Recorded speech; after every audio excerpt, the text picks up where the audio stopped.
Assalamualaikum warahmatullahi wabarakatuh. Nama saya Arif Hakimi bin Abdul Razak. Nombor metrik 16 DGU 21F1043. Okay. Yang first kali, pemetaan utiliti dan kerja-kerja tinjau melibatkan pastian dan pemetaan lokasi utiliti bawah tanah seperti paip air, talian gas, kabel dan kabel elektrik. Beberapa kategori bahaya boleh dikaitkan dengan jenis kerja ini, dan ia boleh diklasifikasikan secara umum kepada faktor-faktor persekitaran, teknikal, manusia dan peraturan. Berikut adalah beberapa faktor dalam setiap kategori. Yang pertama, faktor persekitaran. Jenis tanah dan keadaan tanah. Tanah yang tidak rata atau mencabar boleh menjadi bahaya kepada juruukur, menjadikan kawasan tersebut sukar untuk dinavigasi dengan selamat.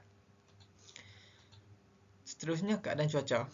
Keadaan cuaca yang buruk seperti hujan, salji atau suhu ekstrim boleh mempengaruhi aktiviti pemerhatian dan meningkatkan risiko kemalangan. Okey, yang seterusnya, nama saya Muhammad Haikal bin Dawazi, nombor metrik 16 DGU 21F1024. Untuk faktor yang kedua ialah faktor teknikal. Ketepatan rekod utiliti. Rekod utiliti yang ketinggalan zaman atau tidak tepat boleh menyebabkan pengenalan yang salah terhadap aset bawah tanah yang akan meningkatkan risiko kerosakan tidak sengaja. Penggunaan peralatan. Penggunaan peralatan dan teknologi pemerhatian yang kompleks seperti radar penembusan tanah memerlukan latihan khusus. Penggunaan yang tidak betul boleh mengakibatkan kesilapan atau kemalangan. Seterusnya, gangguan dengan utiliti lain.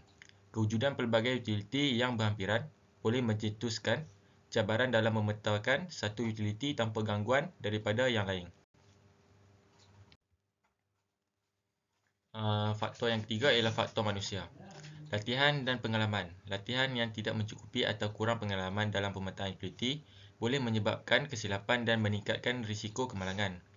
Yang kedua ialah komunikasi. Komunikasi yang lemah di kalangan ahli pasukan atau dengan pihak berkepentingan lain boleh mengakibatkan kekeliruan dan situasi yang berpotensi berbahaya. Seterusnya, kebimbangan dan tekanan. Waktu kerja yang panjang, had masa yang ketat dan situasi tekanan tinggi boleh menyumbang kepada kebimbangan dan tekanan mempengaruhi prestasi dan pembuatan keputusan juruukur. Okey, seterusnya untuk faktor keempat, saya Muhammad Firdaus bin Muhammad Rashid, bernombor metrik 16 GU 21F1003, iaitu faktor peraturan.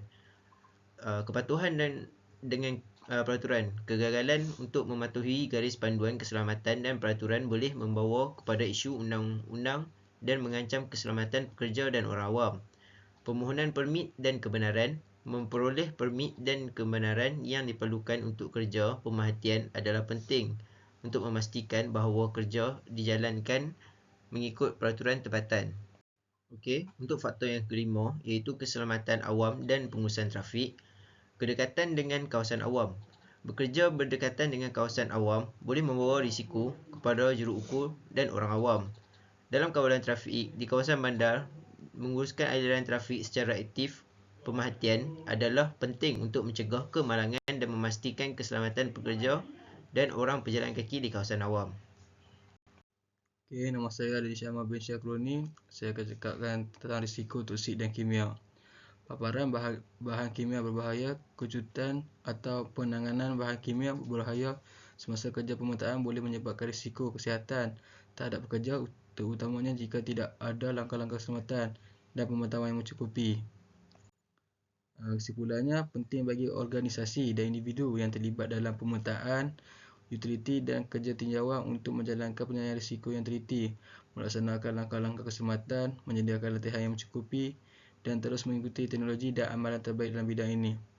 Langkah-langkah keselamatan dan pematuhan kepada garis panduan tempatan dan kemaslahatan perlu diambil untuk mengurangkan risiko dan memastikan bahawa kerja pemetaan utiliti dijalankan dengan selamat dan berkesan.